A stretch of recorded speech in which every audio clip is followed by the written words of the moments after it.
Here's to the finest crew in Starfleet. When it comes to my crew, you won't get any argument from me. This is a parody. Paramount owns the song. Welcome to The Greatest Generation. It's a Star Trek podcast by a couple of guys just a little bit embarrassed about having a Star Trek podcast. I'm Adam Pranica. I'm Ben Harrison. I'm sleeping in the studio right now, Ben. Oh boy, that bad, huh? Can you guess why? Man, let me see. I don't think you're the type who would step out. Though I do often give that kind of energy. Mm-hmm. Do you got sick, special lady? Yeah, I mean, another back from a business trip, another great big illness. God damn. Ugh. It's kind of like clockwork, man. Yeah. It's really too bad.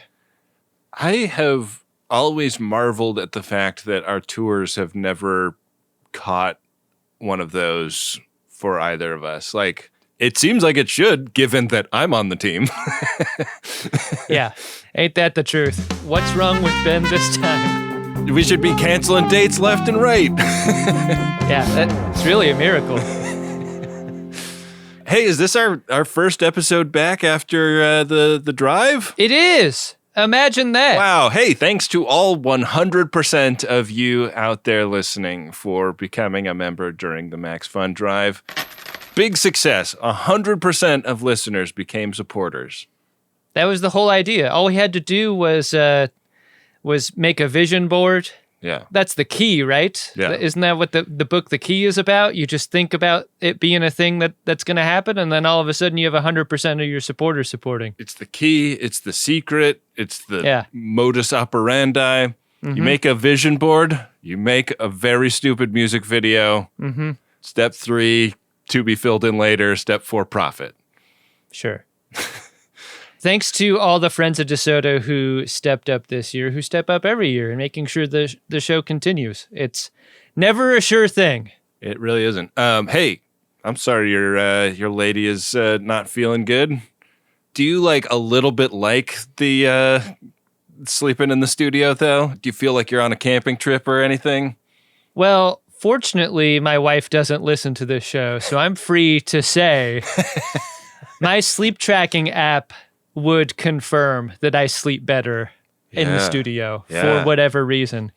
And what's weird about that is like Ripley comes and sleeps out here with me so that it gives my wife the best possible chance of getting a good night's sleep in her own right. Right. As folks on the network are fond of saying, my wife also sleeps on her own in her own right or whatever. Yeah, I sleep fine with Ripley. And I would never tell my wife that because I cannot tell her that anything is better without her. And I think that's not an unusual way of being when you're in a committed relationship. I mean, you're also like taking on a huge amount of risk with Ripley, given all the tummy troubles she's been having lately. So, oh, she's firmed it right up now, man. Oh, that's great. We're back in business. Hey, yeah, we're dropping logs. Easy to pick up logs. The best. I'm really happy to hear that.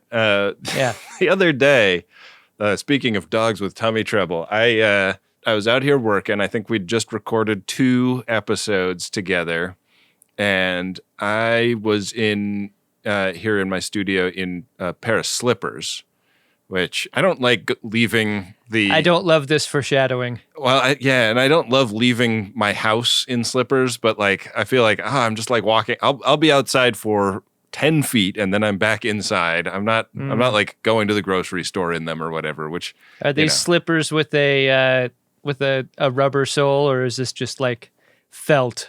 They have a rubber sole, fortunately, for what happened, because I walked back through the theater building that my studio is in and almost ate shit, like almost did like ass over tea kettle, head cracks on concrete floor, and nobody ever hears from me again slip on just a big slick of dog barf.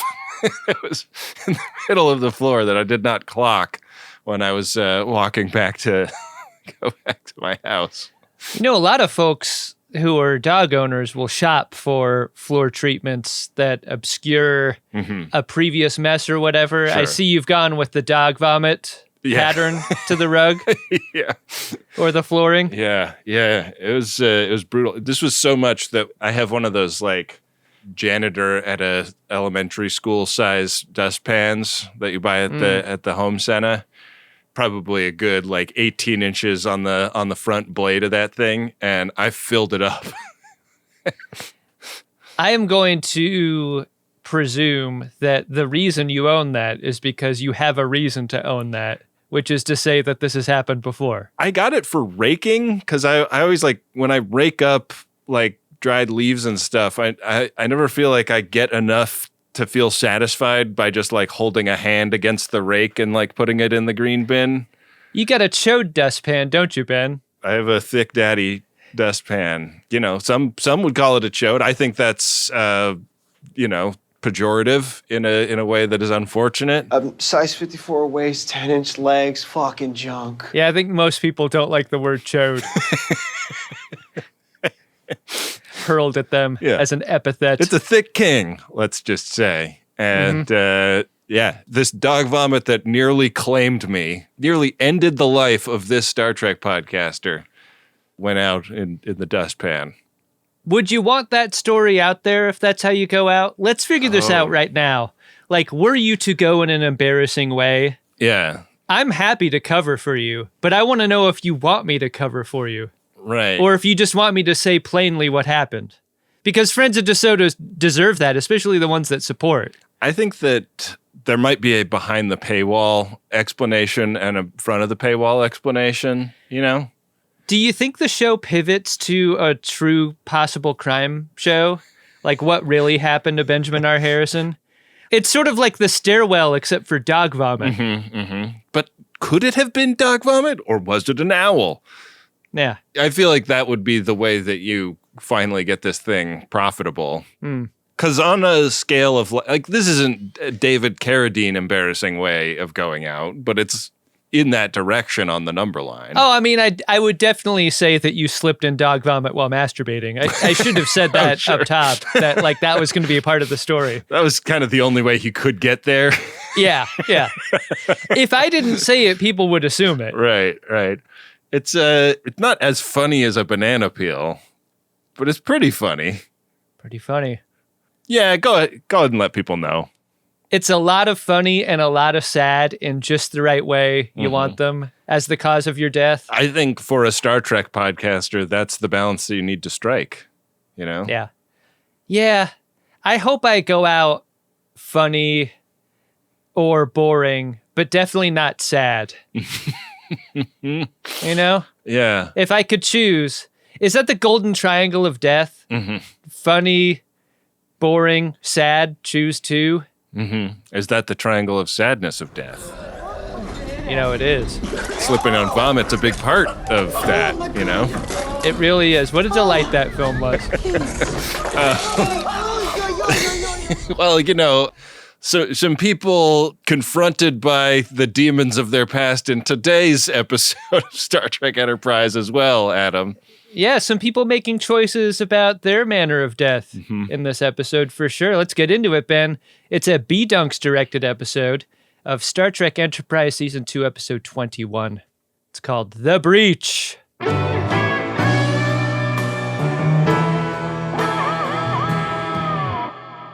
Phlox is introducing Hoshi to some of his critters, one of whom is a tribble, which is like having like a special, like a big cat as a pet in the state of California. Very illegal in the Federation and many other places. Yes, but if a big cat were also a feeder fish, that the owner then feeds to reptiles, which is what Dr. Phlox does in the scene. I love the sequence of, Hoshi, check it out. It's something you've never seen before, a tribble. And she's like, oh, a tribble? And then he dumps it into the cage with the lizard to get eaten alive. Yeah. And Dr. Phlox is like, yes, that was a tribble. I was struck by a number of things in this scene. One, no mention of Edward Larkin. And the fact that the fecundity of the tribbles is something that was genetically engineered into them by a member of Starfleet. Mm-hmm. But is that a timeline breaker? Because that takes place after Enterprise, right? Or does it take place before? It's got to take place after, right? It takes place after. Yeah. Yeah. Fuck. Yeah. So they were already very fecund and he made them fecunder? Yeah, that's what he did. And if you take all the fur off underneath, it's all meat. Like a scallop. Okay. The other thing I was struck by was the beautiful homage to Jurassic Park that this scene was, because the way the plants in the cage rustle is exactly like the plants in the raptor pen when they lower that cow in there. Yeah. This is like the ship's chef. Uh-huh. We're never going to see what's in those greens in the cage. Alejandro has prepared swordfish. Chilean sea bass, I believe. Yeah. Shall we? Is there a great big pile of these tribbles somewhere having already reproduced? Like self-replicating feeder fish sound like a great concept if you're someone who needs to feed a lizard. It's a great concept. And once you've got enough, do you put each one in a condom, just like whole tribble into condom to keep them from getting out of control? You know, if you're in a prison, I bet a sock full of tribbles would make a great improvised weapon, right? You get an inmate to hold down the head part and the foot part, and then you just whip that sock full of tribbles around at the midsection. Right, yeah. It's an unexplainable internal bleeding situation. Yeah, and then you dump all the tribbles out of the sock. They go off and go do their fucking, and you're scot-free. Right. It's like stabbing someone with an icicle, you know? Yeah. Phlox is feeding the reptiles, and Hoshi is feeding him some information from the Denobulan Science Academy. This is a classic soap opera look to theme right here, because whatever news this is that Dr. Phlox gets, we push in on his face and it has turned. It looks like a face we might not have ever seen Dr. Phlox make on this show. Yeah. Troubled. Yeah. Tribbles and trouble. They didn't even do the reverse of the Denobulan smile is something I want to see, you know? Yeah, you turn a Denobulan smile upside down. That's what I thought we'd get here. Yeah. No. Instead, we just get a classic Diane Warren bop, and when we come back, the ship is at warp. Yeah, there you go. Rob, see what you can do with that. I can't make it deeper. I'm doing it for the folks watching the stream. Yeah. Still pretty deep. Yeah. I look like, is it Bunsen or Beaker? It's Beaker. Beaker, yeah. Yeah. He's got the mouth that flaps open from underneath. Beaker's got permanent Denobulan frown. Yeah, yeah. I mean, if you were lab partners with Bunsen Honeydew, you would too. Hey, here's a serious question. Okay. And I want you to take this as seriously as possible. That's what I'm here for. Is Beaker Bunsen's slave?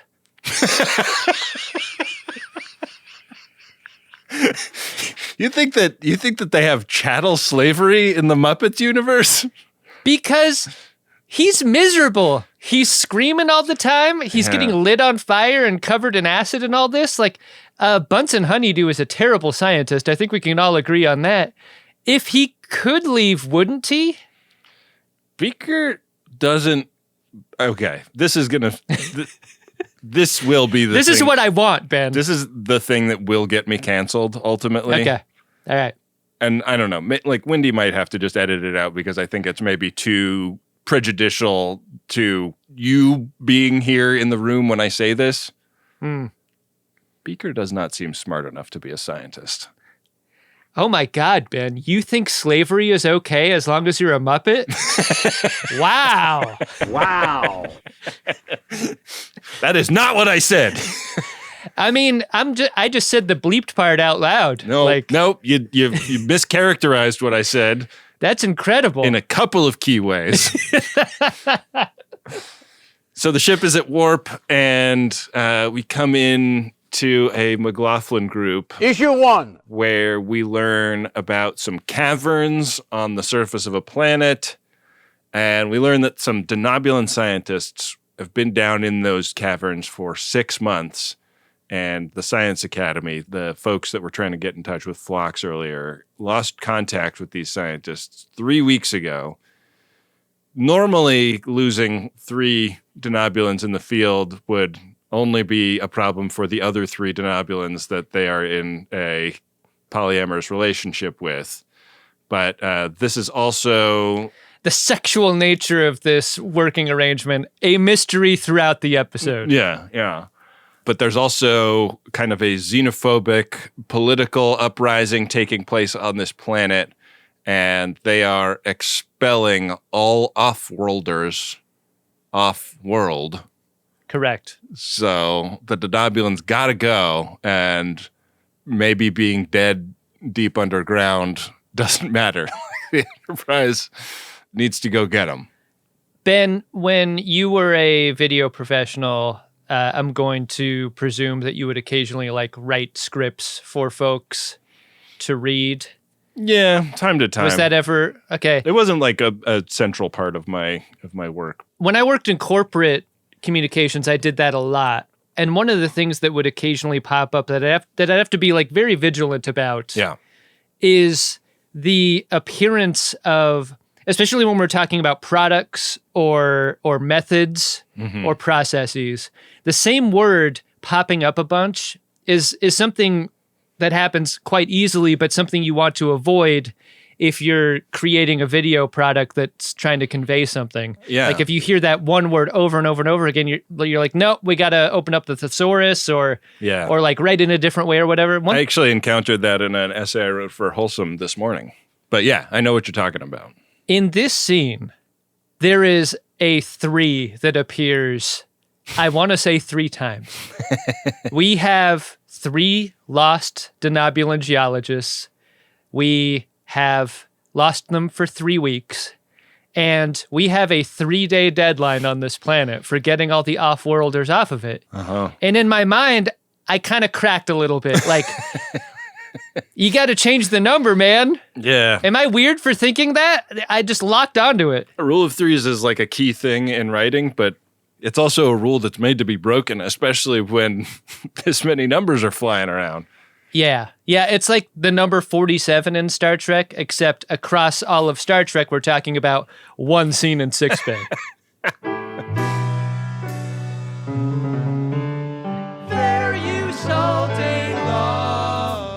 So this place is super sketchy for a variety of reasons, but it is also a call to adventure because these Denobulan geologists are in a cave system, and who do we have on board?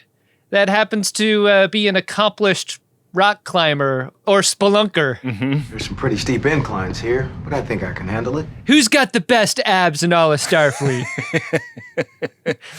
Only one answer to that. It's Ensign Mayweather. Yeah. Just like being back in the room. Who are you? Ensign Travis Mayweather. Parents must be very proud. When I was a kid, we called it the sweet spot. Who are you? I'm the helmsman. I guess growing up a boomer has its advantages. And your mom? Very proud. That's true. Takes practice. Other than keeping Ensign Mayweather up at night, I'm not sure what we expect to accomplish here. He's going to be sort of leading the caving team, and that is an interesting vibe given his substantially lower rank than either Reed or Tripp, who are the other 2 people going on the adventure. But in the shuttle bay, it is Mayweather running the checklist as they go through their equipment and talk about how they're going to be pooping in bags and bringing everything back out with them, et cetera, et cetera.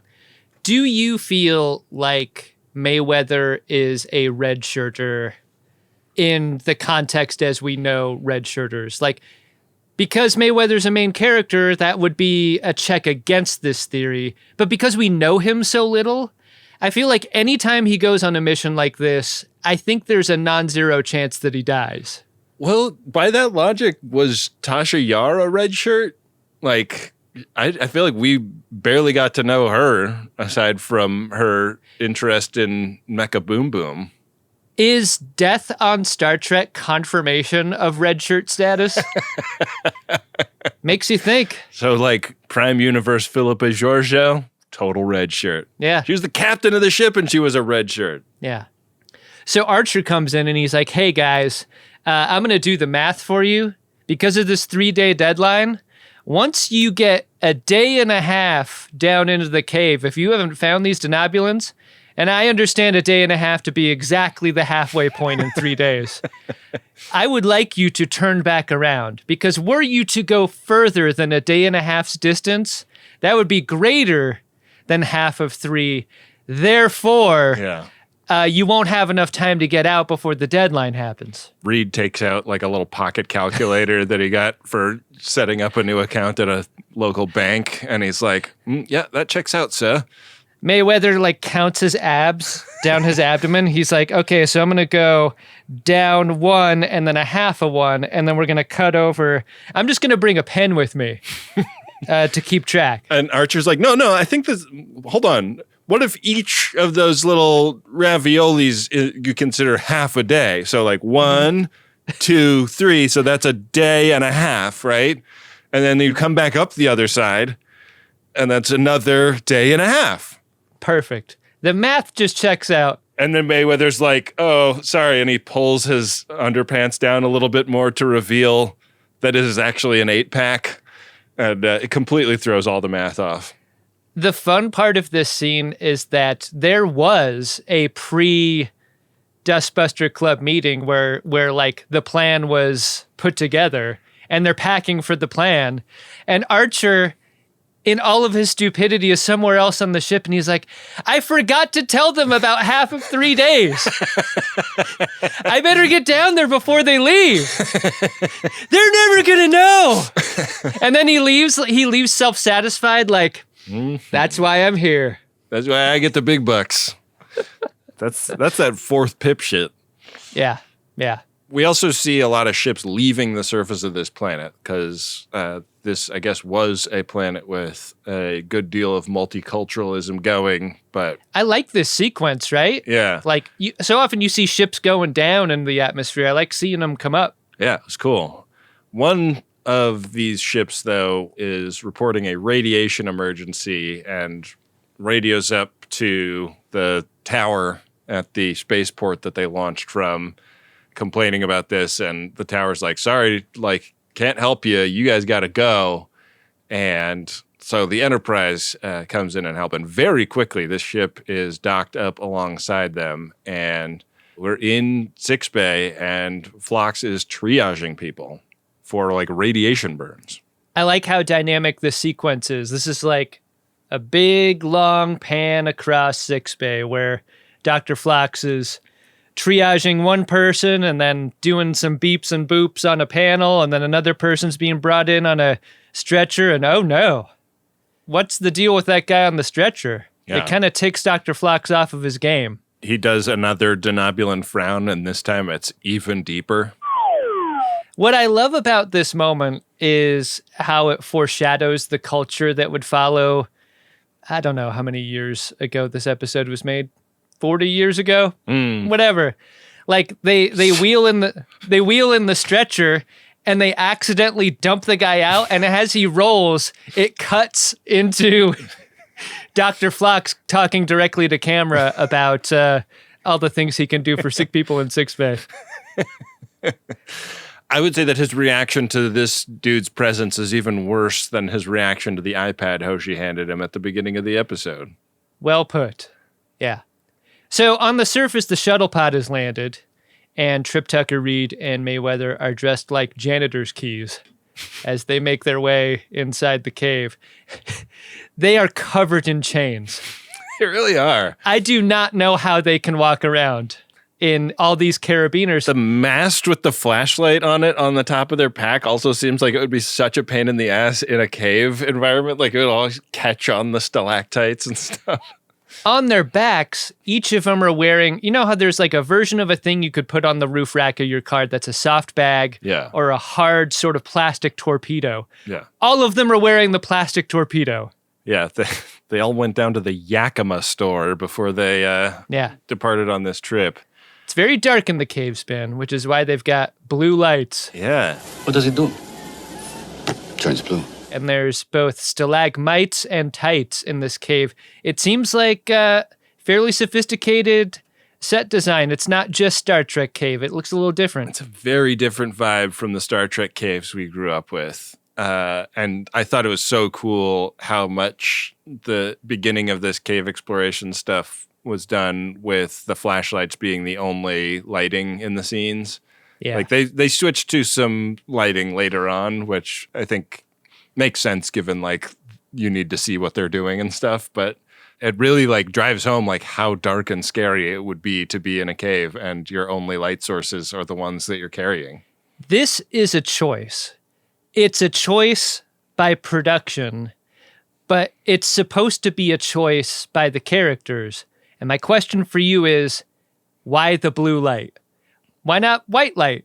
Why not any other kind of light? Do you know? Do you have any headcanon for this? The only thing I could come up with was maybe this was like an early use of like LEDs as flashlight. And so they just really spiked in the blue part of the spectrum and it just looked cool.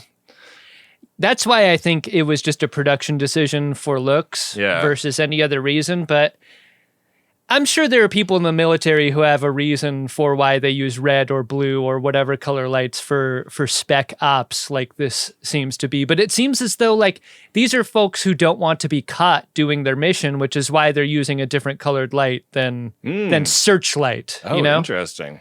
Man. Yeah, maybe so. Yeah, like you have to imagine that like an individual unit of the military on this planet would not be necessarily clear on the we have 3 days thing. Yeah. And would just be like, you got to get the fuck out of here. Right. So, yeah. Back up on the ship. Phlox talks to Archer about this dude that got dumped off the gurney. He got irradiated because he was working right next to the reactor when the reactor overloaded on the ship that they are rescuing. And he fucking freaks out when he wakes up and sees Phlox. What's he doing here? And expresses that he would rather die than be treated by that monster. He'd rather die than take his syrups and vitamins and compounding pharmaceuticals or what have you. What a place to be in, personally.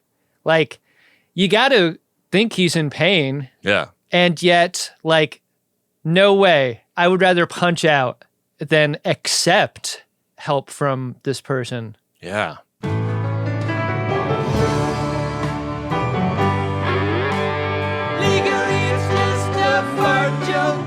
There is a squishy kind of hate to the patient's face that reads as very different from Dr. Phlox's discomfort, wouldn't you say? Yeah. Like, I feel as though they are both deeply uncomfortable with the other person, but that is seen very differently between the two characters. Yeah, I was thinking about how it's got to be a little bit of a tricky challenge to get the things across on your face that you want to get across when you're acting lying down like this guy is for most of the episode. Like we're seeing his face from like an angle that kind of obscures his eyes a little bit. And yeah, he did a really good job making it clear that he is like revolted by the presence of Phlox. He just fills up his bedpan, just like he's going to be a problem patient from here on out. Like, oops, I missed the little plastic urinal pitcher with the little flip-top lid. I missed. Oh, I spilled it. Yeah. Oh, whoops. Oh, man. A lot of red shirts in this room. They're going to get stuck cleaning that up. Phlox isn't going to do it. Come on. No, he delegates like any good manager. Out in the corridor, Phlox lays it out for Archer. That sick guy, that guy right there, they're Antaran. And Antarans are the traditional enemies of folks like me, the Denobulans. They're antinobs, and they have been for 300 years. There's that 3 again. The thing of it is, it goes both ways for people. I'm a professional about things. I'm not going to let it get to me. I'm still a healer. I still want to heal this guy. But this patient, Captain Archer, he would rather die. And Archer is like, well, I don't want that to happen. especially because these are my values. Right. I would like to impress upon you. I am going to go so far as to order you to get over your discomfort, the both of yous, and get this guy well. And he won't do it. Did you think when Archer said the thing about these are my values, it was funny when Phlox said, "Oh, are they?" Because they're in an operating room. Really strange Archer episode starting here, I thought. Because he's like not down with the Denobulan construction of medical ethics, which are that the consent of the patient is paramount. Yeah. And like this guy saying like, keep Phlox away from me is a bright red line for Phlox that Phlox doesn't agree with but is forced to respect. I mean, the other thing I was going through in my head was like, there were a bunch of ships leaving the planet. Like, surely some other ship out there has a fucking non-Denobulan doctor that could help this guy, right? Don't write yourself out of this story, Ben.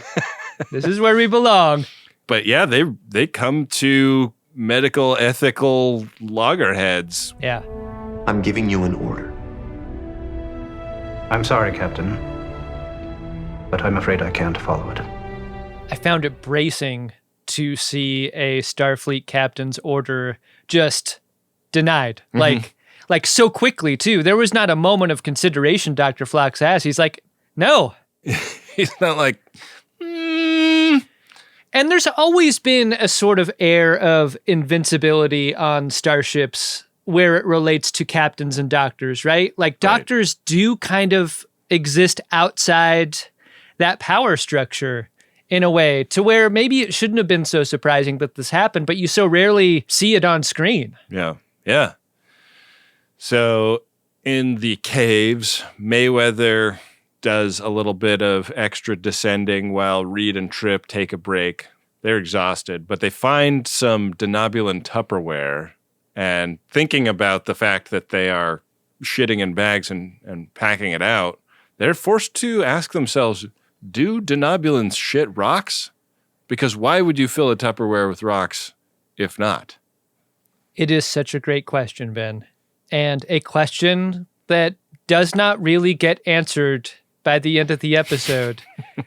I kept wondering why you would just fill a Tupperware up with rocks and stick it in a hole as you go, as if they're breadcrumbs or something along your path. Oh, maybe that's it. Maybe they were leaving them so that they would like know how they came in. I don't know, man. They've been down there for months. You know, you might forget the layout of these caves. I guess. Or maybe they're just very forgetful Denobulans. Could be. I mean, what it does for the story is tells you that our characters are on the right track, and you need that. And absent the box of rocks, how do you know you're going in the right direction? No evidence that they are anywhere close to finding these dudes. So yeah, back up on the ship, Archer kicks it to this Antaran guy and tries to talk some sense into him. And the guy's like, I don't think you get it, man. Like 20 million of my people were slaughtered by the Denobulans. Just get to know him is not a persuasive argument for me. Pretty wild that he's the first Antaran to even see a Denobulan in 6 generations. Yeah. I was kind of surprised it wasn't 3 generations. Sure. But it's a multiple of 3. So. Yeah. Yeah. And Archer's like the guy who read one article about a subject and styles himself as an expert in the field. And he's like, you know, kind of a lot can change in 6 generations. How do you know it hasn't? I'm just asking questions. That's all. Maybe they're nice now. Yeah. But yeah, like Antarans are raised to hate Denobulans and vice versa. But Archer, in doing this, like, I think we can agree that Archer's kind of being a know-it-all when he knows nothing. I understand there's a troubled history between your peoples. But he kind of becomes like the patient in that way. In a, we don't really know, do we? Yeah. And when you look at the patient and you look at Archer, you can kind of consider them in the same way. Like, yeah, 6 generations. What does this patient really know about anything outside of generational trauma? Yeah. I mean, the patient also expressing some things with certainty that he couldn't possibly know. Like the Denobulans put it behind them, and how easy it must have been for them to get over this. Like he doesn't know what kind of truth and reconciliation has gone on Phlox's homeworld, like whether they've like had a cultural reckoning with what they've done or not. Yeah. And we also never hear like whether there were any atrocities in the other direction. Like, was this entirely Denobulan on Antaran crime, or was it like a civilizational conflict that took place over the course of hundreds of years and there were times when the Antarans were the aggressors doing the horrible shit and vice versa, you know? Right. Anyways, back in the caves, Reed spots some particularly sparkly rocks and determines that this must mean they're on the right tracks because geologists love that shit. So they keep going, and they're kind of sidling down a crag in the rock, and it's like Reed, Trip, and then Mayweather bringing up the rear, and Reed and Trip slip and go down this like rock slide, and they're all roped together, so it brings Mayweather along. This was a very exciting scene, I thought. Really, like, they really sold that they were in this huge cave sliding down a huge, long face of rock. Mayweather saves them by, like, getting a foothold right at the last moment, but it very badly injures his ankle. Yeah, I mean, Mayweather tries to stop their descent using one leg. And that leg basically explodes from the impact. I thought this was so dynamic, like you're saying, Ben. The sequence so exciting, especially when you consider how little room they have to shoot it. Yeah. Like you're setting the camera up at different angles and lighting things in different ways to make it look like the length that you're traveling on this slide is much greater than it actually is. And like, B-Dunk's really at the height of his powers in a moment like this. Really, really, really well done. I thought it was great. And then there's this whole secondary moment of tension where now Mayweather is like holding onto the rope and it's like slipping through his hands, and Trip has to get a piton into the rock just at the right moment to save Reed. Like, so exciting, so well done. Then they scan Mayweather's foot and they're like, yeah, you're not going to be doing any more spelunking this episode. Is it broken? Yep. He tore a couple ligaments, too. Mayweather's, hey, my leg is down there, Reed. Why don't you keep that thing away from my abs? Face of the fart. And you will never take the greatest gin alive. Ben would rather die. What? Ben, I got a question for you. I think very rarely we like to do the whole, here's what I would have preferred or here's what I would have liked better as a story criticism. Never happens. But like this sequence made me think of that movie Touching the Void. Do you remember that movie? That's about those rock climbers. I don't think I saw that one. This was an early 2000s movie, like really great movie in my mind, where the main thrust of the conflict is like you're in a snowstorm on a mountain and you're roped to your partner. And if you and your partner tumble down the mountain and one of them goes into a hole, yeah, and it's so loud and crazy outside the hole that you aren't sure if the person on the other end of the rope is alive or not, at what point do you cut the rope in order to survive yourself? Right. And as soon as they started sliding, I was like, oh, I bet you I know what the breach is, like what the story is actually, because there's no fucking way we're actually going to go on the search for Denobulan geologists or whatever. I thought it would be like the awful decision you got to make about whether or not you save Mayweather or Mayweather chooses to save Reed or Trip or whatever.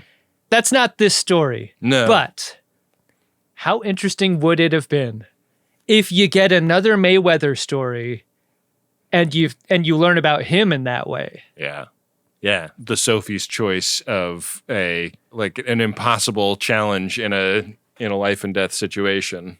That's a new spin on that episode where you go through command training and decide whether or not Geordi dies in the Jeffries tube. Right. You know? Yeah. Congratulations. You passed. which was surprisingly hard for Troy. Typically women going through command training have no problem sending him to his death. Total bullshit, man. It's just bullshit. Yeah, he goes into the Jeffries tube, and it's just like the death is slow. Like I thought we were talking about like plasma fire shit. This is like slowly turning up the thermostat. Phlox goes to this Antaran dude and, you know, at the captain's urging, tries to persuade him, like, it will actually be good for you to, like, not die from this treatable radiation exposure. But the guy is, like, you know, like, they're kind of throwing shade at each other a little bit. Like, they're both being pretty shady with each other. And, like, the ultimate accusation from the Antaran is that, like, Phlox is here to assuage his own guilt as a Denobulan for all of the horrible things he has done. And it's like one of those things, like, do we bear responsibility for the crimes of our ancestors? And Phlox is like, no fucking way. But there's an interesting twist in this, which is that this guy suggests that maybe Phlox's medical knowledge was derived by doing like horrible, unethical testing on Antaran subjects. And man, that's such a fucked up angle. And then the Antaran guy brings kids into it and is like talking about like, you probably taught your kids to hate me too. Just gets real ugly. Yeah, it's actually the patient that's needling the doctor here. Huh. What do you think about the weight of the cold open at work here? When you see how casually Dr. Phlox would feed something like a tribble to another animal, did you think about that at this moment as being a kind of a squish on the sanctity of life for a Denobulan or Dr. Phlox as the representation of Denobulans? Yeah. Dr. Phlox is like, you should imagine the size of lizard I've fed folks like you when I was growing up as a teen. Yeah, yeah. In effigy. Phlox goes and has a bum out in the lunchroom late at night, it seems like. How honest is this scene? Ben, I fucking love this. Yeah. She's like, hey, mind if I sit? He's like, yes, actually. Yeah, this is something I fantasize about. I mean, I don't think I would say it to T'Pol specifically, but yeah, But that's just it. T'Pol's kind of perfect to be totally honest with because she's not going to take it in the same way as a sensitive person. Right. She's like, okay, cool. And then it's on Dr. Phlox to be like, no, actually. Yeah. All right. They have an interesting relationship as the two aliens aboard. Mm-hmm. And yeah, he tells her about all of the beef between the Antarans and the Denobulans. He's not an especially delightful dinner hang at this time. And yet, he is the one doing all of the talking. Like, he tells her about his grandma, who had some pretty strong anti-Antaran sentiments. Yeah. And those were feelings that he was able to nurture out of his own children. And then, like, it's through the talking that Dr. Phlox has kind of puzzled out the conflict he's having with the patient. And he's like, oh, I got to get over to sickbay. I think I have this thing figured. And T'Pol's like, do you have a really big lizard or something? T'Pol's like, so you want me to pay, I guess? You always do this. Yeah. We'll put it on my tab. You know, it'll come out in the wash eventually. I'll pick up a couple and you pick up a couple. So back in the caves, Reed and Trip are on their own and they're on their bellies and things have gotten tight because they're crawling through these tight spaces. And my question for you has been, like, we know they're relying on the tricorder and these boxes of rocks to tell them that they're on the right track. Why haven't they called out for these people? Not even once. Because when you yell in a cave, it goes everywhere. That shit gets loud and it gets echoey and whatever. They don't do it at all. But they wouldn't be able to, like, locate where a sound is coming from. But it's proof of life. Proof of life. It's the cave equivalent of holding up today's newspaper in a picture. Yeah. Yeah, it is. So they continue to crawl. And Ben, much like that sequence where they slid off of that slope, this is all about coverage. What do you have here? Like 20 meters? I'm going to question. I don't know how long of a cave section you have here, but you're shooting so much coverage of one shot, two shot, like different angles, up and around. Like, you got to believe that they're not crawling very far at all. And yet you feel the distance from something like this. Yeah. And they're getting ready to give up. They're like, man, let's give it another half hour if we don't find these guys. And that is right when the tricorder picks up the Denobulan life signs. And they come into a much bigger cavern where the Denobulans have a bunch of geology equipment set up. And they're like pretty nonchalant about the arrival of two people. Just like we saw how far into the cave this is. You know what I like about what this accomplishes visually? It is like absolute contrast. Reed and Trip have been crawling through dust for a day and a half. They show up looking at, they are bedraggled and shitty and sweaty and whatever. And they've been crawling through darkness, specifically blue darkness, if it's lit at all. And when they get into this opening, it is bright and clean, and the Denobulans are casual. Yeah. Like, you couldn't be more different as two types of people in the same place. Maybe that's why the blue light, like maybe it feels close and spooky. And then when you're in this room, suddenly it's like, oh man, like this is a relief. We found them. And they like aren't even surprised to see us. Were you like me, where you just couldn't take your eyes off of the female Denobulan? And how fucking cool she sounded. If the Academy knew the progress we were making, they'd never have sent you. She gets a few lines in this episode, and I'm like, I'd like to know a little more about her. Oh, man. You had a little bit of an Ensign Rowe react to her? I think I was putting myself in the position of Trip Tucker, which is to say, like, oh, I'm going to stand behind Reed while we do this negotiation, because things can get pretty slippery when I'm around a Denobulan lady. Yeah. I need something to do on this ship, Commander. Fair enough. They are unwilling to leave. They feel like this is the discovery of a lifetime, the rocks that they found, and these are going to be key discoveries for them to understand their own planet better, and specifically like seismic activity. So they're like, yeah, we just need like a couple of weeks and then we can come. And Trip and Reed are like, you don't understand. You don't have a couple of weeks. If you stay that long and then come back out onto the surface, you will just be killed. So eventually they are persuaded to come, but they want to bring all their samples with them.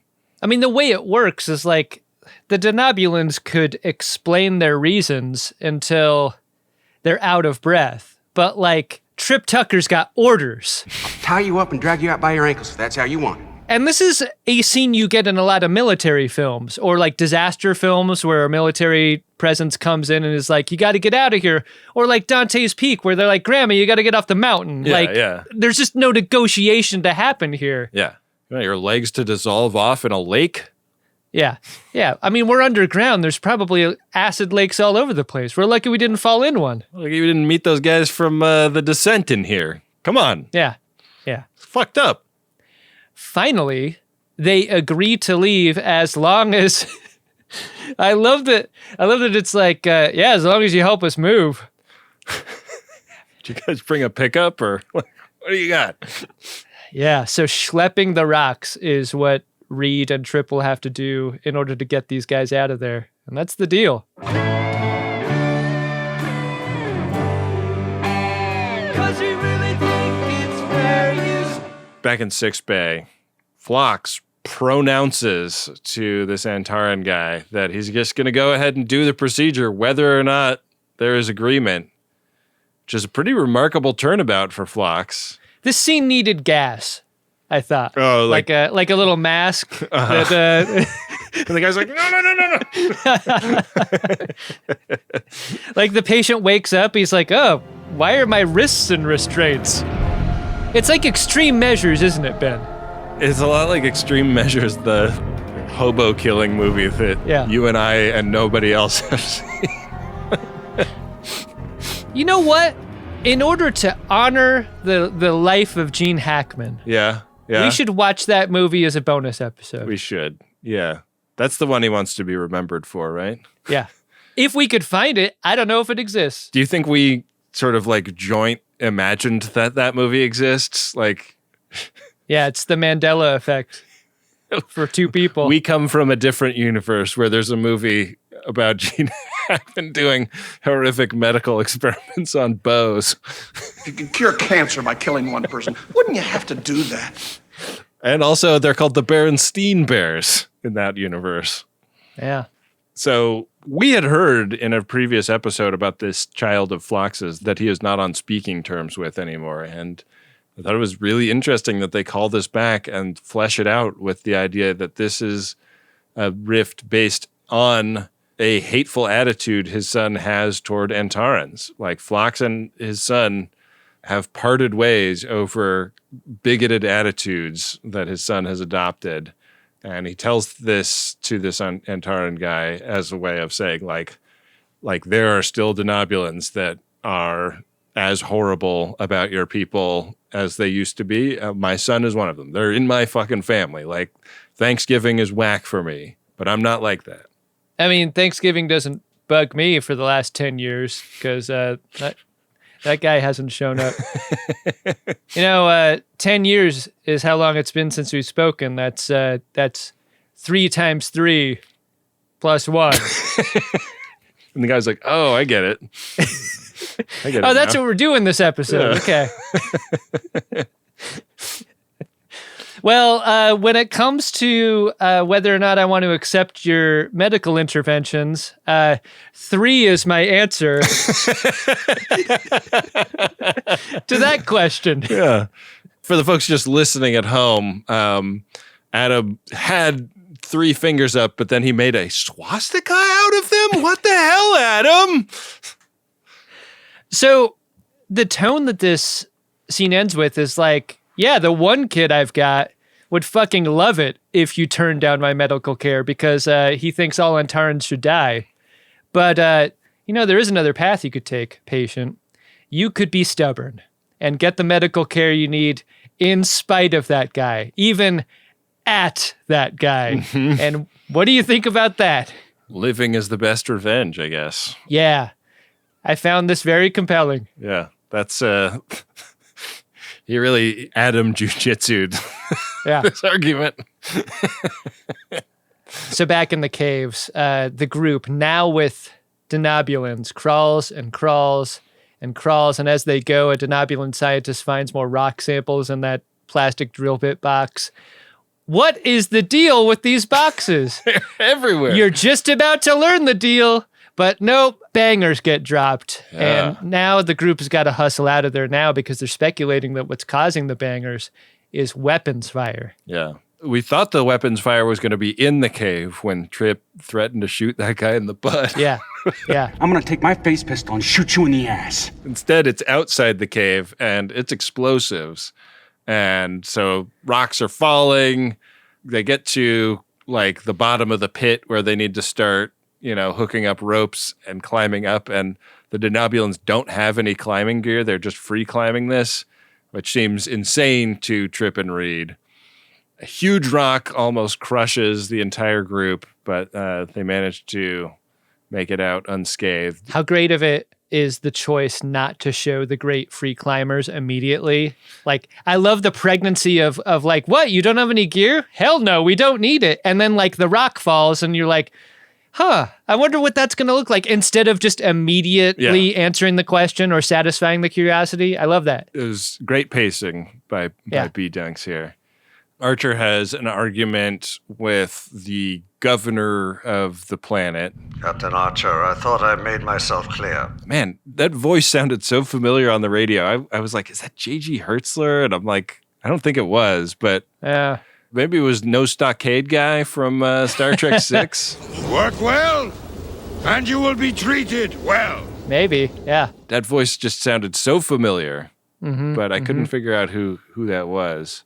How mad is Archer here? You rarely see this gear out of Captain Archer. he is very, we had an agreement, angry. And I guess that's the way to piss him off the worst, is to renege on an agreement. Yeah. And it pushes Archer all the way toward targeting weapons. Yeah. And getting ready to open fire. And I love the math that he's done in this moment. He's like, these Antarans are a frothy mix of xenophobia and weapons. And it seems like they have their hands full getting these aliens off world and stuff. If we involve ourselves, that is just going to be too much for them.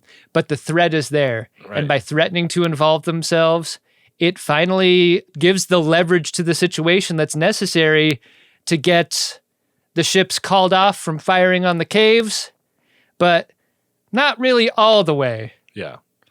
It's still dangerous. So back down in the cave, we finally get to see why these Denobulans didn't bring any safety equipment for their spelunk. Mm-hmm. This is actually my ground.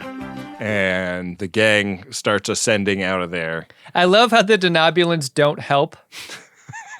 They don't have backpacks or anything. They're not carrying any of the shit. Trip and Reed are such punks for accepting this deal. It's really breathtaking. There's a quality to Star Trek Prodigy that we've noticed lately on our hit streaming Star Trek show, Greatest Trek, where like it's sort of like the quality of not saying bye before hanging up a phone. Yeah. Like characters are just leaving each other without offering rides, where it would be very convenient to offer that ride. Sure. And this is like that. It's just like that. Catch our coverage of Star Trek Prodigy Season 2 on Greatest Trek, right here on MaximumFun.org. Phlox got to this guy, and he's going to accept treatment. So that proceeds on the ship, and back in the caves, we're struggling to get to the surface. Hoshi is trying to get them on the radio, and they're not picking up. And Archer's getting ready to take a shuttle down when Trip finally answers the phone. And they get all of the Denobulans into the shuttle and leave orbit, and are even harassed by an attacking fighter jet a little bit as they're leaving for the Entrepreneur. Do you always get a little chuckle out of any species that doesn't have better weapons than Enterprise? I love the vibe here. Like when this ship opens fire with weak-ass particle weapons, it's like, get out of here, nerd. I ain't got time to be distracted by your worthless chime-ins. Go on. This is fucking Sub-Grappler technology. You guys took over an entire planet with weps like that? It's almost like an around the horn on the bridge. Everyone looks at each other like, oh, that's cute. Yeah. Oh. They're safe. Phlox and Archer kind of rebuild their mutual esteem after their fracture and after this Antaran dude got treated for his radiation thing. And then Archer goes to talk to the patient who is going to be getting back aboard his now de-irradiated ship. He seems pretty happy to not have to check out with Phlox at the counter in front of sickbay. Yeah. There's one nice thing about sickbay. There's no waiting room part of it, you know? You just walk right in and get treatment. I mean, you can avoid Dr. Phlox, but what Archer tells this guy is like, hey, you're going to have a ship with 3 Denobulan geologists in there. You going to be cool with that? And the patient's like, I could be cool with that. I think I learned a lot today about being cool with. Yeah. And off they go, and that's it. Except that's not it. We get this really interesting scene at the very end that I feel like could have been cut for time. Yeah. But I think actually punches way above its weight. It's dark in sickbay, and Dr. Phlox is writing to his estranged son about the episode that we just watched. A reach out to a red hat about like, hey, I'd like to talk to you about a thing I just went through, and maybe this will soften your heart a little bit. Well, when you put it like that, it sounds like it's a very special episode, Ben. But was it a good episode to you?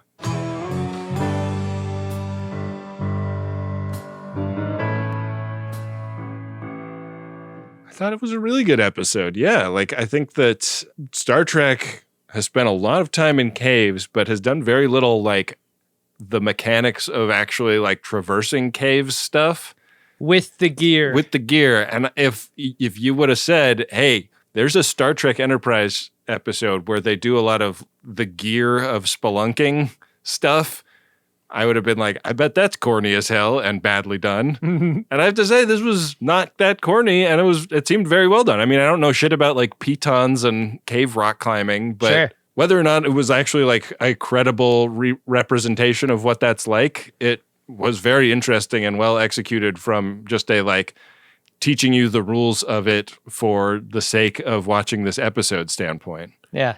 The Phlox storyline was also like really interestingly done, and like I think that those moments can be easier to write without as much heart as these ones had. Like I feel like the episode had a ton of empathy both for this guy and for Phlox when the challenge that they were confronting was kind of a vacuum of empathy by both of them. Mm-hmm. And I thought it was really nicely done in that respect. How about you? I really appreciate how this wasn't that sort of episode where two characters change their mind completely. Mm-hmm. Because that seems to be like now, like forever, the hardest thing to do is to change someone's mind about something that they feel very passionately about. And at the conclusion of this episode, it was not all the way. Like it was partial. It was for even convenience, if you want to say it. This guy needs a lift home. He's going to tolerate the Denobulans. Yeah. But there's like a crack in the sensibility that I found so much more satisfying than just like I learned something today. And me and Dr. Phlox are going to be writing letters. And the final scene of the episode is Dr. Phlox writing a letter to me. Mm-hmm. His patient that he just healed. Like, I'm so glad it wasn't that. Like, the restraint to keep it messy is what makes it feel real and realistic. And it made for a better episode in making that decision, for sure. Well, do you want to see if anybody made any good decisions in the Priority One inbox, Adam? Always a good decision to support the show with a Priority One message, Ben. Priority 1 message from Starfleet coming in on secured channel. Need a supplemental income. Supplemental income? Supplemental. Supplemental. Yeah, it's extra. The interest alone could be enough to buy this ship. And we got a promotional message right off the top. Here's how that goes. Hi, B&A. I'm back with another P1 to toss some scarves at the pod and to let all FODs everywhere know that I have a new sci-fi book coming out. Oh, boy. A Greater Puzzle, Part 1 of the Retrograde Cycle by Robert C. Murray. My friends call me Rob. Is a new adventure in the Titan Run universe. Amazing. For those who haven't read my OG books, the Titan Run universe has Trek vibes and the Expanse level tech. As an FOD myself since 2016, I know you'll all enjoy the read. Get the pre-order link at TitanRunTrilogy.space. So this is a message from Robert C. Murray, who's the author, and he's telling you, me, and everyone else, go to TitanRunTrilogy.space. You know what he's going for, Ben? The greatest gen bump. Bump, bump, bump. Come on, let's go. Come on, let's go. That's the bump you want when you're writing fine science fiction products, as Robert C. Murray does. Yeah. I'm going to pre-order. I hope other people do too. I don't know if authors do this intentionally. I gotta believe someone like Robert C. Murray knows exactly what they're doing. But like, when you put part 1 in the title of your book, like, there's gonna be more parts. You can't just do the first part.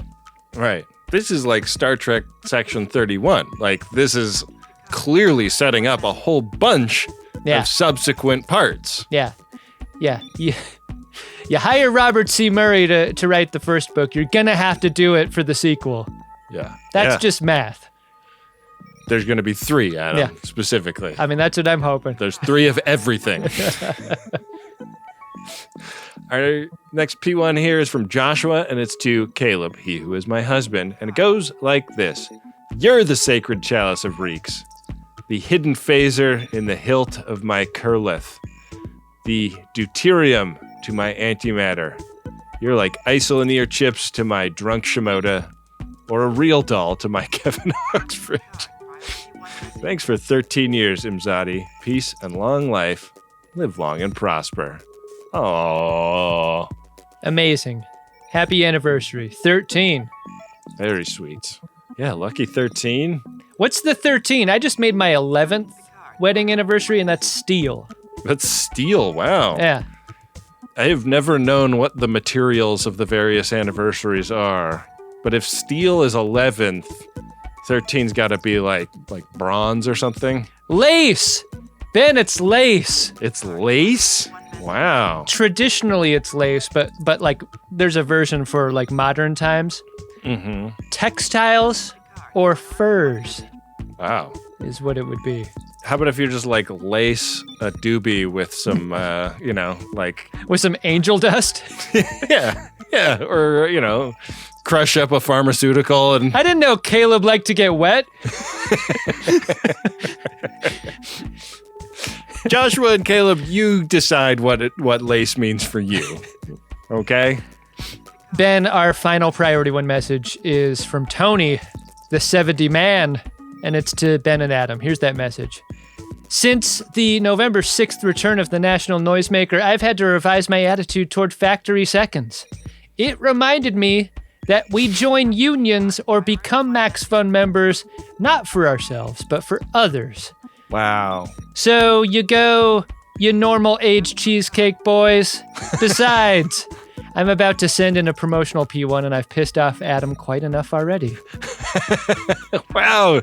This is a really, the arc of Tony, the 70 man, is long, but it bends towards Cheesecake Factory being okay. And it's incremental in the way we talked about when we were reviewing the episode. Like, Tony's not changing all the way or all at once. No. Little by little. Little by little. Tony gets there with every priority one message. What did we find out that Tony eats every day? Like a tin of sardines or something like that? Yeah, it's oatmeal and sardines. Yeah. Overnight sardines. I mean, you know what else, Adam? I think this is the third P1 that Tony has sent in, so everything comes in threes. Oh my God. I don't think the episode was wrong to do this. If you'd like to bend towards justice, you can send a P1 in as well by going to MaximumFun.org/Jumbotron and ordering yours today. Hey, Ben. What's that, Adam? Did you find yourself a drunk Shimoda? Incredible. Drunk Shimoda. Yeah, I got to give it to my boys, Trip and Reed, for getting stuck schlepping the rocks. When clearly they were the least well cut out for doing that of anyone present in those caverns. Yeah. Including maybe the guy who broke his ankle saving their lives on the way down. I think that's what makes mine Mayweather. Okay. Can't let him get too close to an A or a B story.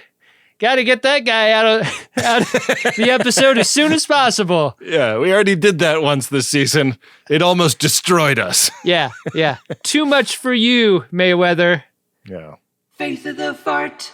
Well, that was a lot of fun. Why don't you head over to gach.biz/game, Adam, while I tell you a little bit about next week's episode, which, of course, is Season 2, Episode 22 of Star Trek Enterprise, Cogenitor.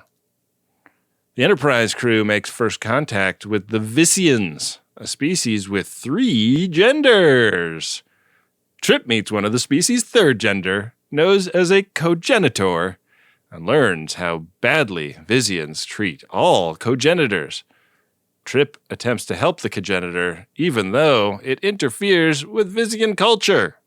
Seems like we're going to learn a little bit more about their cogenitalia this episode. That's what Trip's going to do. Ben, I'm going to learn a little bit about how we're going to experience next week's episode. For that, I go to gach.biz/game and the game of buttholes, the Will of the Riker Quantum Leap. Currently, strangely, our runabout is on square 100. Yeah.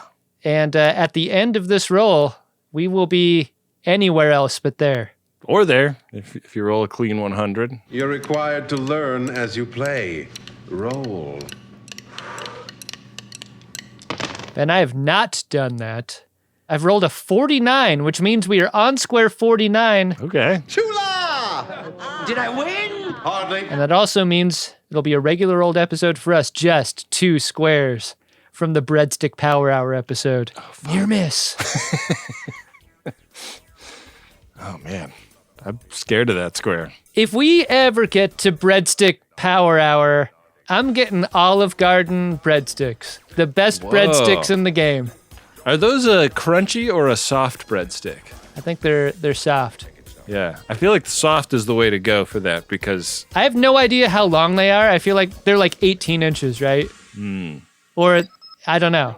It's been a while since I've seen one. They're at least 30 centimeters, if not many more than that. Yeah. Or less. Yeah. Well, this has been a lot of fun, Adam. We got a lot of gratitude over here for all of the members of the Greatest Generation and Greatest Trek, especially our new boosting and upgrading members from the Max Fun Drive, which is 100% of you. Yeah. Thank you so much to everyone who got involved, which is everyone. We also want to thank Wendy Pretty, our producer, who edits these episodes and keeps all the plates spinning at Uxbridge Shimoda HQ. Got to thank Rob Adler, our social media director. Follow at Greatest Trek all over the place. And if you slide into the DMs on one of our Greatest Trek accounts, you might just encounter the card daddy, Bill Tilley. Ask him if you got something you'd like to send in for a future Code 47 episode.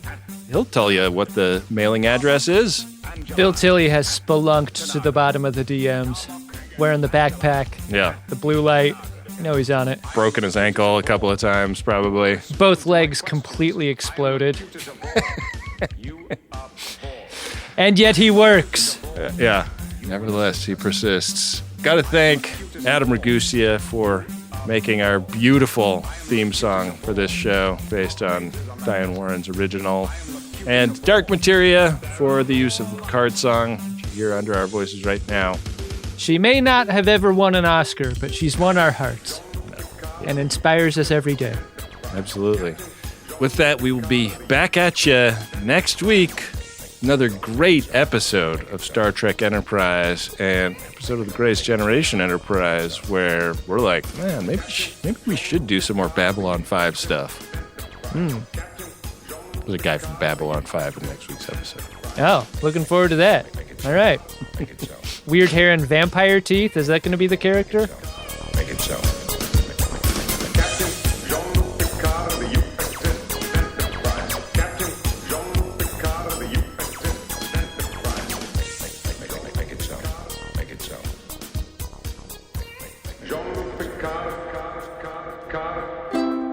Maximum Fun, a worker-owned network of artist-owned shows. Supported directly by you.